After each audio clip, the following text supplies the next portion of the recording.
যিনি রিজিক দিল, যিনি সৃষ্টি করলো, যিনি নিয়ামত দিল, তার ইবাদত না করে আপনার মতো আরেকটা সৃষ্টির সামনে আপনি এরকম নমস্ত নমস্ত গান, এটা তার অধিকার হরণ হয়েছে না?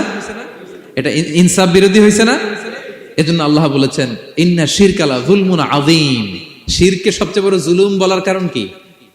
কারণ আপনি সৃষ্টি হয়ে স্রষ্টার উপর জুলুম করেছেন। এর চেয়ে বড় জুলুম আর হতে পারে? এজন্য সাইয়েদনা লুকমান আলাইহিস সালাম বললেন, ইয়া বুনাইয়া লা তুশরিক বিল্লাহ, ও আমার কলিজার টুকরা সন্তান, খবরদার খবরদার, কশিন কালে আল্লাহর সাথে শিরক করবে না। কারণ শিরক হলো সবচাইতে বড় জুলুম, সবচেয়ে বড় পাপ, সব পাপের বাপ, এর নাম হচ্ছে শিরক। এর চেয়ে বড় পাপ হতে পারে?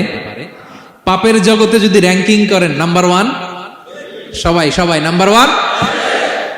আল্লাহ সব মাফ করে দেয়, সব গুনাহ তিনি ক্ষমা করে দেয়, সব পাপকে তিনি চাইলেই মোচন করে দিতে পারেন, শুধুমাত্র কেবলমাত্র শিরকের গুনাহ ছাড়া। ঠিক কিনা? ইন্নাল্লাহা লা ইয়াগফিরু আন ইউশরাকা বিহি ওয়া ইয়াগফিরু মা দুনা যালিকা লিমান ইয়াশা। আল্লাহ তাআলা চাইলে সব গুনাহ তোমার ক্ষমা করে দিতে পারেন, কেবলমাত্র শিরকের গুনাহ ছাড়া।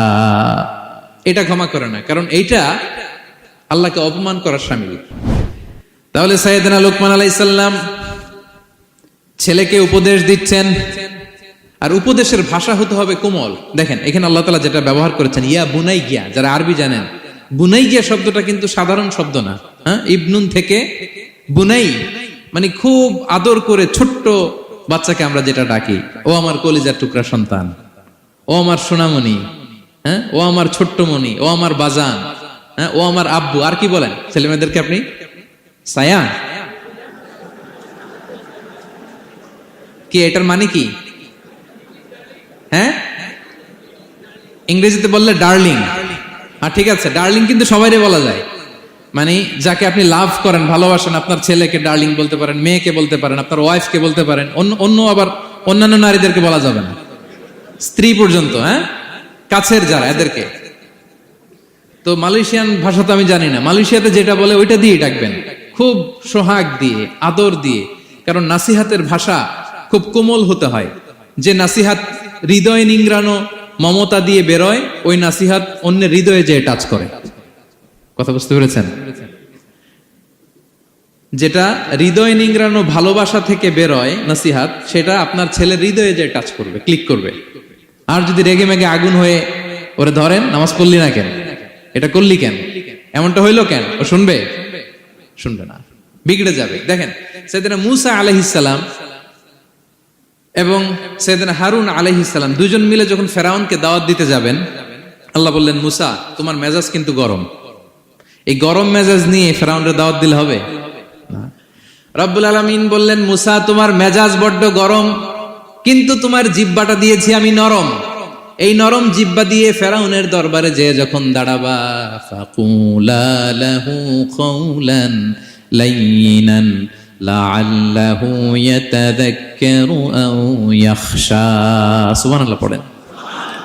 ফাকুলা লাহু কাওলান লাইয়িনা, সফট ল্যাঙ্গুয়েজ ইউজ করবা, কোমল ভাষায় দাওয়াত দিবা, নরম ভাষায় সফট করে, কোমল করে, ভদ্র করে ফেরাউনের কাছে প্রেজেন্টেশন দিবা। হতে পারে তোমার এই সুন্দর প্রেজেন্টেশনের কারণে ফেরাউন দাওয়াত কবুল করে নিতে পারে। দেখেন আমাদের যে অ্যাপ্রোচে ভুল অনেক দাঈদের। ফেরাউনের মতো কুখ্যাত সন্ত্রাসী এই পৃথিবী আর দেখবে? কথা বলেন না কেন?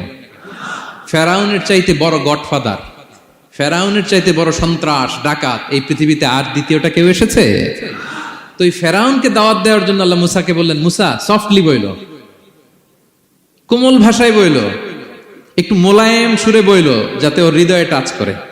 আর আমরা যাদেরকে খারাপ মনে করি, যাদেরকে আমরা পাপী মনে করি, তারা কি ফেরাউনের চেয়েও খারাপ? হ্যাঁ, তো তাদের কাছে আমরা যখন বার্তা পৌঁছাই, আমরা তো অ্যাগ্রেসিভ হই কেন? আমরা তো অ্যাটাকিং হই কেন? আমরা হিট করে করে কথা বলি কেন? না, দিস ইজ নট দ্য দাওয়া অ্যাপ্রোচ। এইভাবে দাওয়াত দিলে সেই দাওয়াত কোনো ফল বয়ে আনবে না। তো দেখেন আল্লাহ বললেন, ওয়াইদ ক্বালা লুকমানু লিবনিহি ওয়া হুয়া ইয়াইদু। স্মরণ করুন সে সময়ের কথা যখন লোকমান তার ছেলেকে বলেছিল, ওয়াজ করে, উপদেশ দিয়ে, নাসিহা করে, ইয়া বুনাইয়া, ও আমার কলিজার টুকরা সন্তান, ও আমার সোনামণি, যত কোমল ভাষায় আপনার ছেলেকে ডাকতে পারেন, এরকম আদর দিয়ে, সোহাগ দিয়ে, হ্যাঁ, মায়া মমতা মাখা মোলায়েম কণ্ঠে ওকে ডাকবেন। ডেকে কি উপদেশ দিলেন দেখেন।